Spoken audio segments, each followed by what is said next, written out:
But on a serious note, to the extent that black relationships have survived as they have, what say you about that 400 years later? It is amazing that black relationships have lasted for 400 years. They lasted this morning. They're also going to last tonight, and you may not even know the person to whom you're going to have the relationship with. But they do tend to go over. Relationships do go over like that.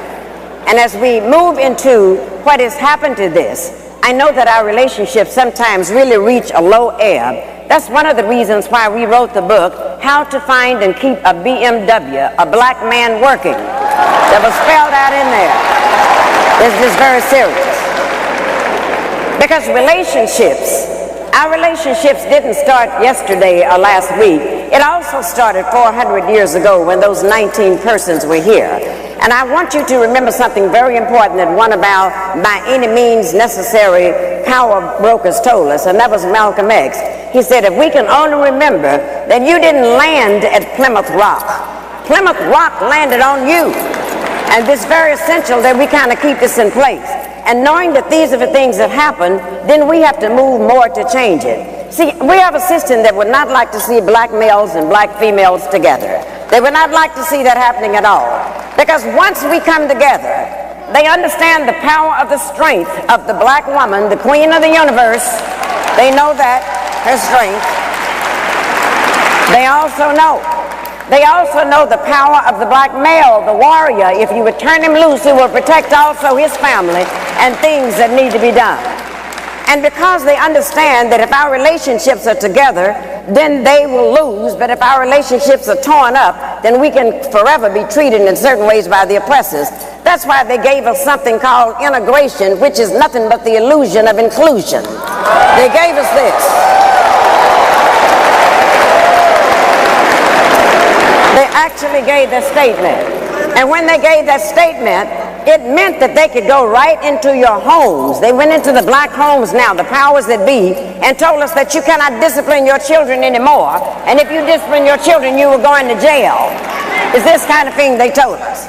Now, this is amazing that, you know, the black parents who in Africa, that was out of the question. Some social worker come in there saying you can't discipline your children, the social worker would disappear.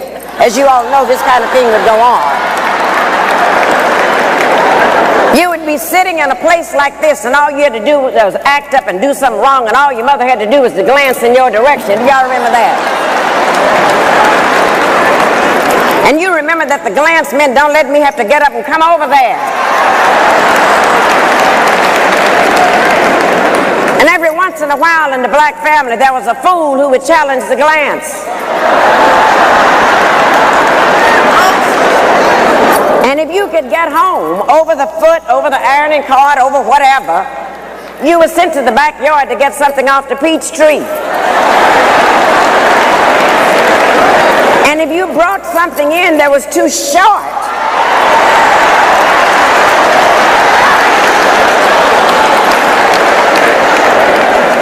God forbid that you would do something like that. But then it got so terrible in frightening us. This is why we got to take this back, and this is the best part of our action plan, is to reclaim the minds of our children, because then they went into the public schools and took discipline out of there. So when we acted up in there, they put our boys, our black men, into something called special ed classes.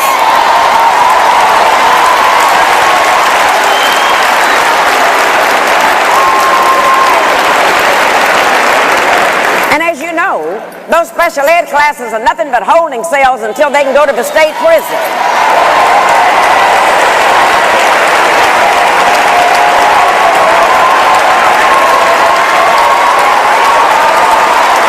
But this is what they did. And then, the one thing that they knew, that if we can put them in prison, if we can have them convicted for a felony, then once they get out of prison, they cannot get a job. Because of that, they cannot get the job. And then if they happen to eke out and find a job, then they have to pay taxes on a job, yet they cannot vote, and I call that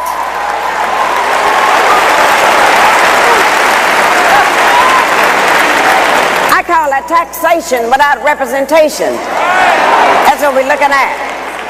And if one of the things that we would learn to do, they did a grand thing when they took that discipline away from us, because when they made our parents afraid to discipline the children, then what happened? We found out that the teachers were afraid of the principals were scared of the superintendent was scared of the school board was scared of the parents were scared of the children, and the children ain't scared of nobody.